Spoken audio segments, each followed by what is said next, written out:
Atupele Muluzi ndinkakukonda kwambiri komanso ndimakutsata koma zija wayankhula zija zomati Peter Mutharika wakula asaime ndakutuluka ndikakuona ngati mwina mmutumo ndiwe wanzeru koma wangokhala ndi Dazi nzeru ulibe. Bora ine Dazi ndili nalo koma nzeru ndili nazo.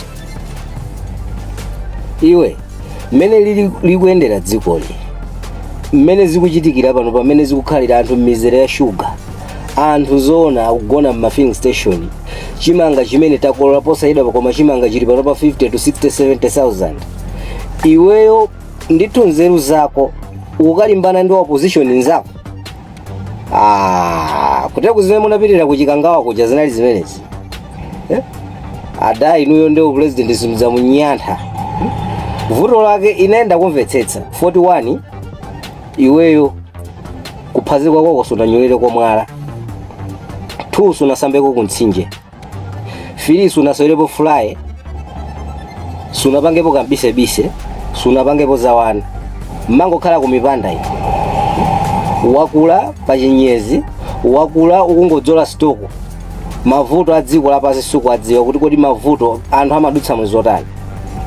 Koma na ife amene timadziwa mavuto, tinamba kugona pa mphasa ife ase. Kumagona ndi blanket, kufuna blanket la chipiroli. Tatenga chimanga chokazinga botolo la kovu. Kumakajera ku school. Timapasidwa fe wantambala. Timakagula mbajira. Akaja ubwerere iwe wapangapo zimenezo moyo wako wadusamo mmene. That's why wayankhula mbwerera nonsense umati APM wakula cholinga chako foti mavuto suku adziwa yo mwana wa chabe waenda ndalama zingati. Atupele Muluzi ndiomvetsa chisoni kubasi. Atupele Muluzi ulibe nzeru ndipo nikakuona ngati wanzeru. Akunyengerera achikangawa yakunyengerera MCB ndeni funa ndikuze ichi. Atupele usaone ngati UDF ndi ya nyumba mwakuwana. Usaone ngati kuti anthu amabwera misonkhano makomaja kuti amakondera iweyo amangokonda foti chipani cho amachikonda. Iweyo ku MCB kuti upita weka. Wamvaita? APM yemweyo ndamene wapulumutsa anthu kumachinga uko. Njala itavuta. Amapita umakagawa chimanga. Iwona ali kuti. Mesa unkati ndale wazisiya iwe. Ndeba songosokoloka uko gulu munthu kumabwera pano kudzalimbanaso ndi opposition zako.